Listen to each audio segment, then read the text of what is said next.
वालेकुम। तो हाँ बेटा, तो बात कर रहे थे हम एक्सेसरी डक्ट्स के बारे में। So these are secondary sex organs. So secondary sex organs include a pair of oviducts, uterus, vagina, then external genitalia which includes mons pubis, vestibule, hymen. तो ये सारा जो है these are the secondary sex organs.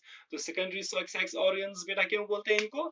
Because these are not directly involved in the gametogenesis but aid help in the process of the reproduction. तो पहले हम बात करेंगे ओविडक्ट्स के बारे में।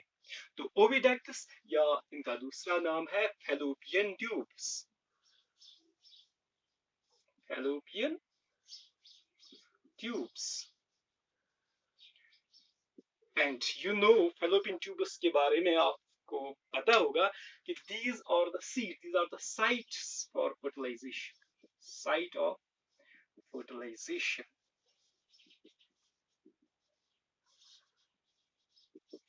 तो पहले हम स्ट्रक्चर देखेंगे फैलोपियन ट्यूब का। इसके फैलोपियन ट्यूब के 3 रीजन्स हैं। अगर हम यहाँ अलग से बनाएंगे, सबसे पहले यूट्रस के साथ अटैच्ड होता है, ओके, ऐसे इसके यहाँ 2 सेंग निकलेंगे, एक थिन ट्यूब्यूल होता है, फिर जाके ये थोड़ा डायलेट होता है, then it forms a funnel shaped structure, then is thrown into folds. तो ये स्ट्रक्चर है फैलोपियन ट्यूब का। तो ये these finger like folds जो है, प्रोसेसेस जो है, इनको कहते हैं फेम्ब्रिये। क्या कहते हैं? फेम्ब्रिये। और ये फनल शेप्ड स्ट्रक्चर जो है, इसको कहते हैं हम infundibulum. Infundibulum. Hope that this will be visible. और ये डायलेटेड पोर्शन जो है, dilated portion of the Fallopian tube, dilated portion of the oviduct, this oviduct, इसको कहते हैं एम्पुला।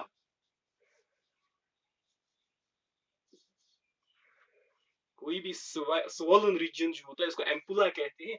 और फिर ये रीजन, थिन रीजन, जिससे ये अटैच रहता है विद द यूटेरस, इसको कहते हैं isthmus. Isthmus is basically a geographical term. जो थिन लैंड मास होता है, नैरो लैंड मास जो होता है, उसको कहते हैं isthmus. So यहाँ चूंकि फैलोपियन ट्यूब जो है, जब जिस जगह पे, जिस पॉइंट पे ये अटैच रहता है यूट्रस के साथ, it is narrow here, is isthmus. तो इसके 3 रीजन्स हैं. The part which is joined with the uterus is very narrow. This is known. Okay, so this is the part which is connected, which is attached with the uterus. This is isthmus. और central part जो है, dilated part, इसको कहते हैं ampulla. And the last, which is funnel shaped structure, thrown into the finger-like folds known as fimbria, इस structure को कहते हैं हम इनफेंडिबुलम। क्या कहते हैं? इनफेंडिबुलम। तो याद रखिएगा 3 रीजन्स है। The dilated part thrown into finger-like structure is known as fimbria. It is known as infundibulum. The dilated part is known as ampulla, and the part which is connected, which is joined, which is attached with the uterus, इसको कहते हैं isthmus. क्या कहते हैं? Isthmus. तो बिल्कुल इसके साथ under this infundibulum यहाँ होता है almond shaped structure known as ovary. तो रोल क्या है इनफेंडिबुलम का? ये जो टेंटाकल्स हैं, ये जो फिंगर लाइक स्ट्रक्चर्स हैं, फेम्ब्रिये, तो ये क्या करते हैं? ये रिसीव करते हैं। जो ही यहाँ ओवुलेशन होती है, जो ही एग रिलीज होता है in the secondary oocyte stage, that is released, that is retained, that's picked up by the infundibulum, that is picked up by these finger like structures. तो हम कहेंगे जो फंक्शन है फैलोपियन ट्यूब का, सबसे पहले कैप्चरिंग ऑफ सेकेंडरी oocyte, क्योंकि ovulation जब होती है ओवुलेशन में एग रिलीज होता है in the secondary oocyte stage. तो पहला रोल है फैलोपियन ट्यूब का capturing of the secondary oocyte, capturing of secondary oocyte। तो फिर जाके अब बात है, क्योंकि एग जो है this is non motile structure, this is non motile structure, fertilization होती है यहाँ एम्पुला रीजन में। तो यहाँ से एग कैसे माइग्रेट करता है टू द एम्पुला रीजन?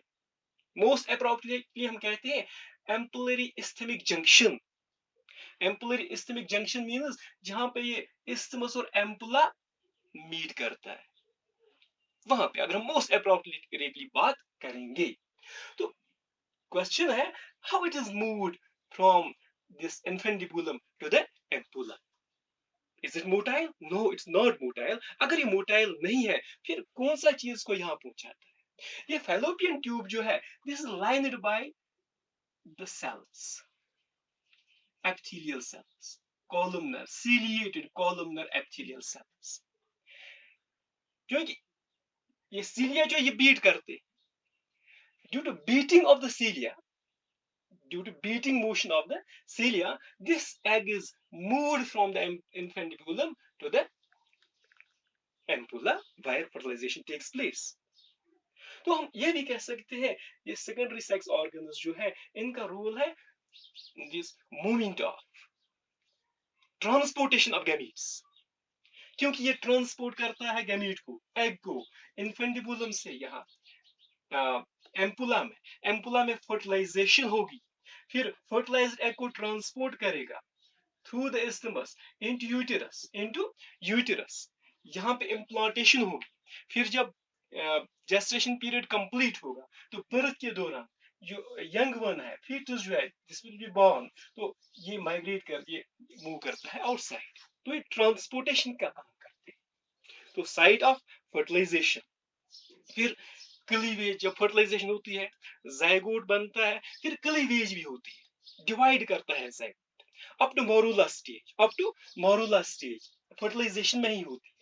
फिर मोरूला वो पहुंचता है यूटेरस में, तो क्लीवेज भी यहाँ होती है अप टू मोरूला स्टेज।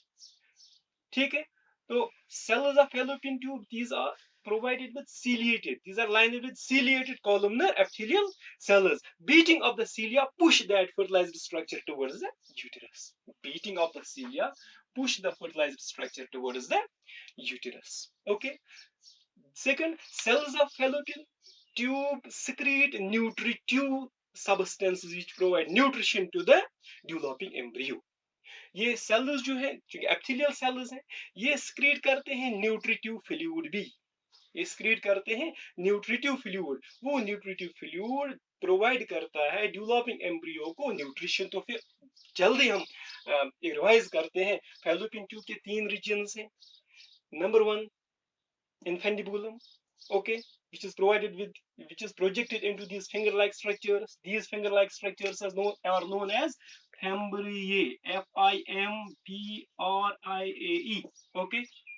ये funnel shaped structure जो है इसको कहते हैं infundibulum, okay।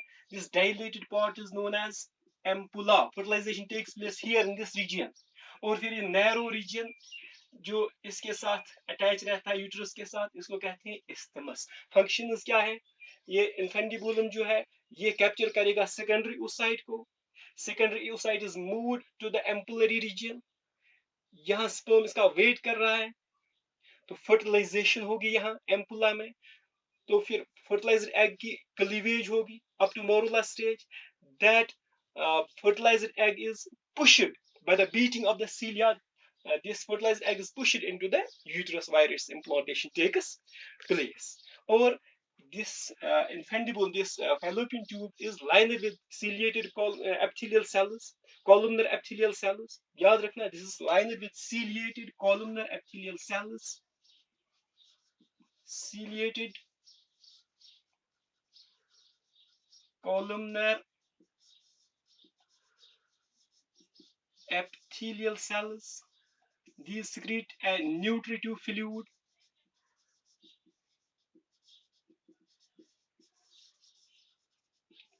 which provides nutrition to the developing embryo। Thank you।